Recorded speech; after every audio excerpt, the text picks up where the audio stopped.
Hello everyone, Mice here. Today's video tutorial is going to be a little different.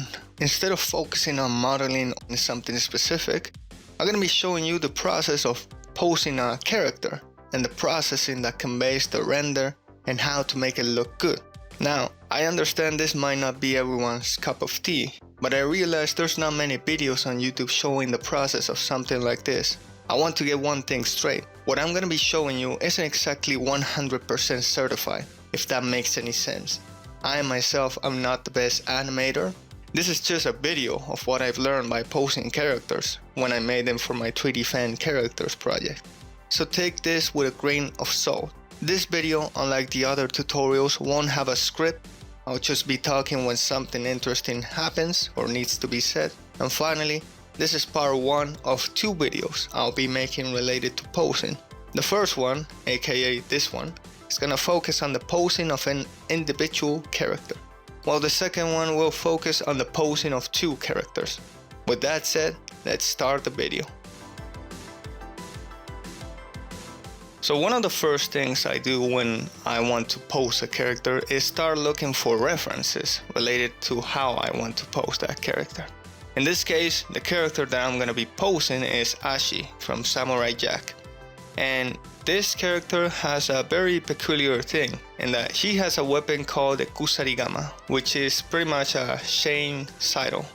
And this gives us some opportunity in the sense of different poses that one can do. So in this case, I'm looking for different references on different poses with this weapon or even sights. Just looking for something to get inspired, not to specifically do any of these poses, but to get something original from all this inspiration that I'm taking. So here, for example, I have this character from Bleach. This guy has a bunch of interesting poses, as we can see. Here's another one, which is a female one, and we can see a bunch of different types of poses. And this helps me to get inspired in many ways. Like, what if I want to do a more sexy pose, or maybe I want to do a combat pose. I'm trying different types of style with this hunting of images. Here we can see a bunch more. Here's a pretty good one that I really liked, honestly. And here I come with the side poses. I realized that just looking with the Kusarigama poses with that weapon wouldn't be enough, so I started looking for sights, which are pretty similar. The weapon is pretty similar to the one Ashi has, so I started looking for some more poses. Here I have some female ones and male ones, different kinds. All helps.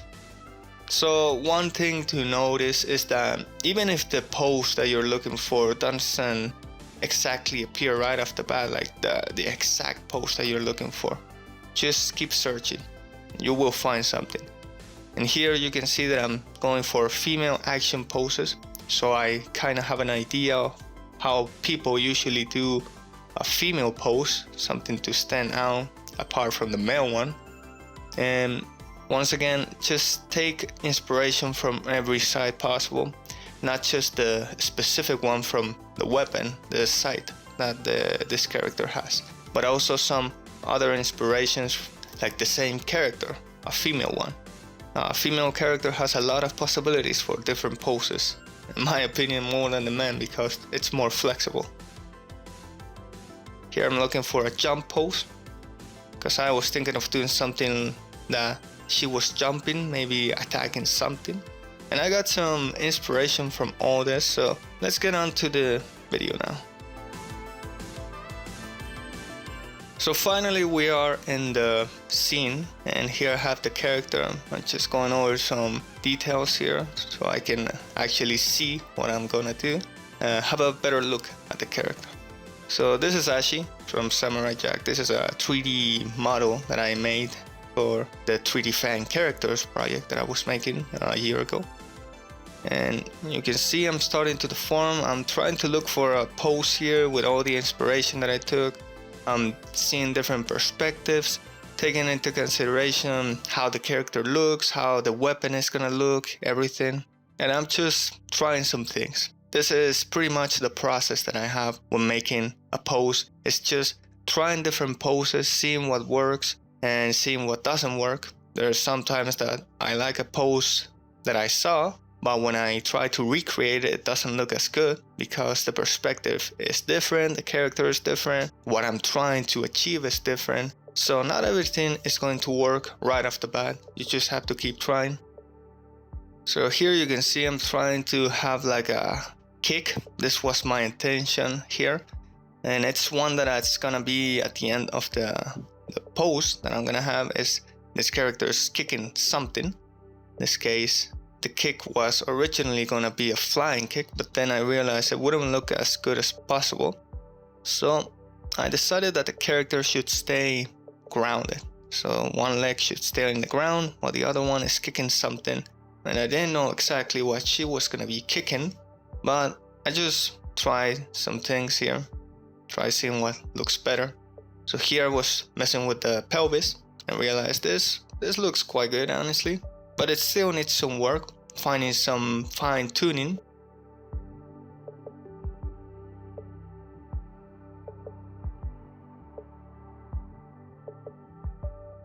So here I'm just modifying different parts of the body of the rig to see what looks better. And I started finding something that I wanted to do here, and I realized, oh, maybe I want this character to be kicking like a dummy. And that's when I realized that I had something in mind with all the inspiration that I got. So one other thing was the weapon. Well, I gotta make use of this character's weapon because it's pretty important. So I started to see what kind of pose with the weapon would be best. If she had the weapon on her right side of the hand or the left side.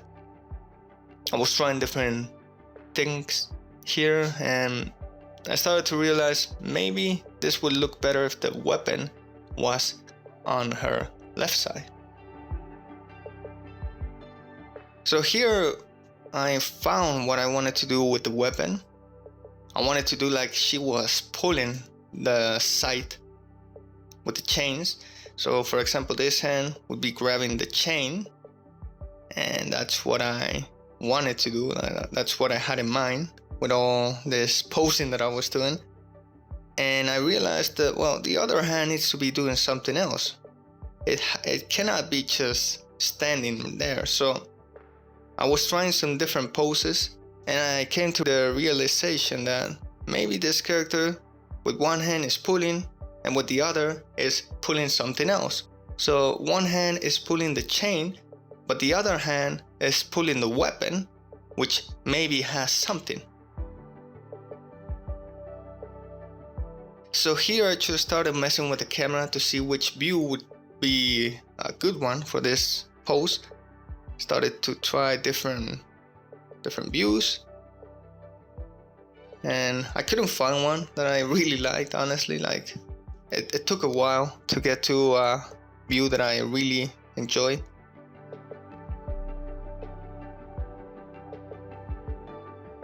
I realized that this one was a pretty good one. The kick was on the focus, the body was also a focus.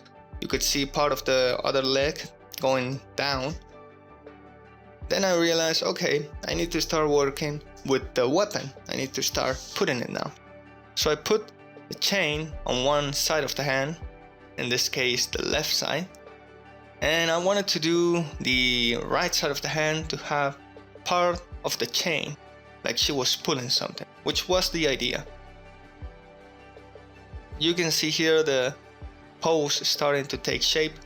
You can see the kick, the leg, the body, how she's pulling the chain.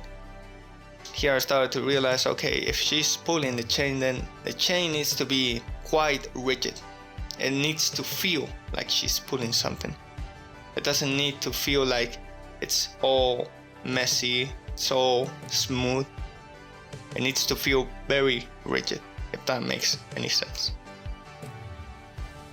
Okay, I need to start adding the dummies. In this case, there were gonna be cubes for this example.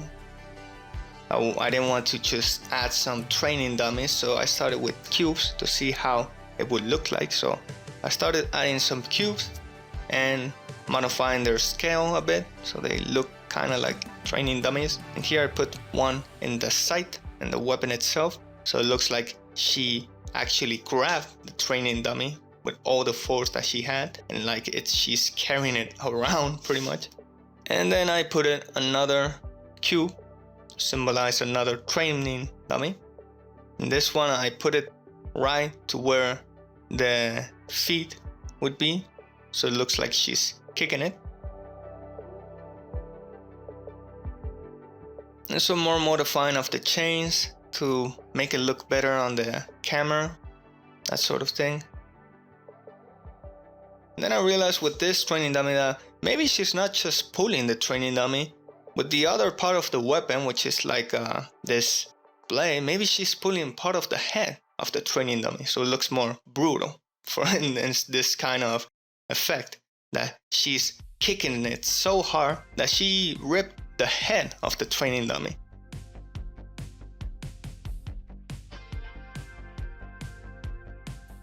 So after doing some of the pose, I started to realize, okay, I need to think of something for the background that the character would have. And in this case, I found this really cool image of a snow place. It had some trees in it, very snowy feeling, but also taking place in the day. So I knew it was going to be perfect for this. So I saved the image and I put it in the blend file. So you can see here I'm resizing the image so it looks good. I need to take into consideration the perspective of the camera so that the background image also looks like it's grounded. It doesn't feel like it's floating around. So here with the background image, I went into the materials node and I started to mix the blur. So this is a really cool effect that you can achieve with the material nodes. You can achieve a blur effect with this image or any type of texture. Here you can see I'm modifying the blur. And the final result, the blur is going to also be a little bit more pronounced. But that's also thanks to the camera. The camera also has an option, a depth of field option, which is a pretty good one in case you want to blur things or focus on a specific character or object. So here I'm looking for the right position of this image. I didn't want to have something that looked way off, so I'm trying different things here. And finally I found the right positioning, and then it was this one. So it looks like she's standing in the place. It looks like she's part of this background. So then I started to add some light to see how it would look, to see how the shadows are gonna be casted, and that it makes sense with the kind of background that the image is projecting, the light that it has in the background. So here I'm trying different things, different positions. And we arrive at this one that I quite like. Now mind you, this is just the initial light. Later on I'm gonna add some different types of lighting to light up the scene, to make it look more better, to have some fog around, and all around just making it look good. So here I started to add some other cubes to symbolize other training dummies. Because she's fighting with these training dummies, or in this case practicing, I wanted to have some other in the area, some other training dummies in the area, so the scene doesn't look so empty. And you can see I'm putting them right below the camera, or the part where the training dummy should be.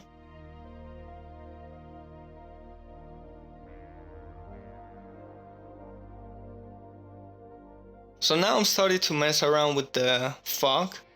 For me, it's quite important to add fog. It adds to the ambience.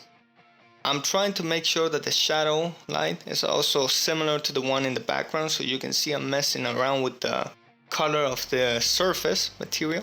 And I'm also messing around with the fog, in this case the volume scatter. And I'm just adding some more lights, see what works.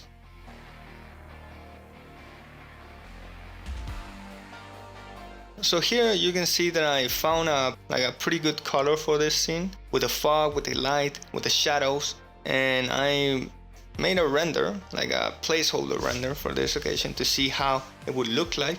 I actually quite like the result. Even though it was basic, it still has the cubes, it still has like a simple lighting in some places. It's working quite fine, honestly. So for the training dummies, I didn't want to model them exactly. I wanted to focus on the character and the posing. So I started to look on Sketchfab and I found this training dummy that I'm gonna link in the description that I quite liked. It was honestly a pretty good one. And I just downloaded the file, which is a free one, and I dragged them into my scene and I used this one. So here I am on my scene and you can see I'm just gonna import the FBX of the training dummy that I downloaded. Here you can see me importing this. And here's the training dummy with all the other objects that the file includes. And since I don't need those objects, I just deleted them. And the training dummy, I did some modifications to it to make it look a little bit better. And one of those modifications was changing the color. Since the dummy was a little bit more brown, I wanted to have more of a different color, in this case a more blue. And that was a change I made to make this training dummy fit with the scene. So here I am just gonna put these training dummies and you can see I'm putting one where the sight would be. And I'm putting different dummies on the different parts of the other areas where I put the other cubes to make it look like this scene is not empty. It's actually a practice place of some sort.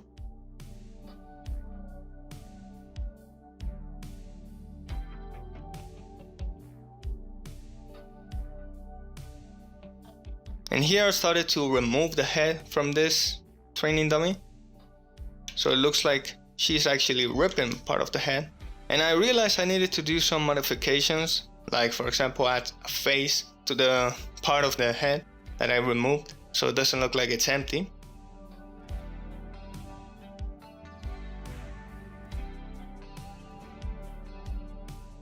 And I changed the color a bit of that area so it looks like a different type of color, different type of material as well. And I just started modifying with the proportions of the training dummy as well.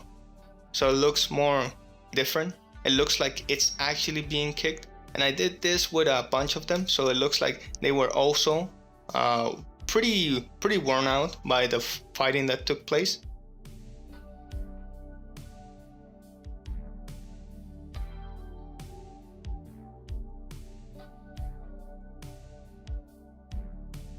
And here I'm changing the light to make it look like the training dummies are also being casted with light.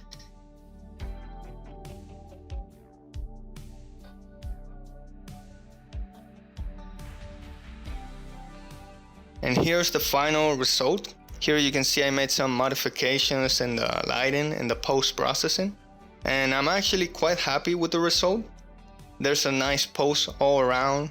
The character is kicking this training dummy. I also changed the shadow type of the material for the training dummy so it looks more akin to the one Ashi has, a type of cel-shaded shadow. And yeah, this is the final result. So here you can see different types of images, comparisons of the process that I had. And as you can see, it's not a very linear process. There's a lot of different things that you have to take into consideration. The first one for me is the inspiration. I gotta just search all around different types of inspirations to see what I like and what I don't. And even when I do find the inspiration, I still end up changing some things because the end result is always gonna be different from the initial one. It's gonna be a vastly different one in some cases, and others not so much, but in most of the cases it's gonna be a different one. And that's actually quite good if the first one is not the final one, which means that you arrive at a better conclusion. And yeah, that's pretty much it. I hope you enjoyed this process, this time-lapse of sorts. Like I said at the beginning, this is not a tutorial in the conventional way. This is just a process that I had when making my posings for different characters, and this is just one of them, 40 that I made in the span of this year. And well, that's pretty much it. I hope you enjoyed this video, the process, hoping you learned something new, maybe some tips and tricks that you can apply when rendering something or posting a character. Now, this is part 1, like I said, of this 2-part series, and this right here was an individual character. So next time I upload on this series, it's gonna be about 2 characters posting, and that's gonna be an interesting one because the method is a little bit different. It's kind of the same, but some things change because you have to account for having 2 characters, and that's gonna be an interesting one, so keep in mind that. And yeah, take care, hope you enjoyed the video, and I'll see you next time. Bye bye.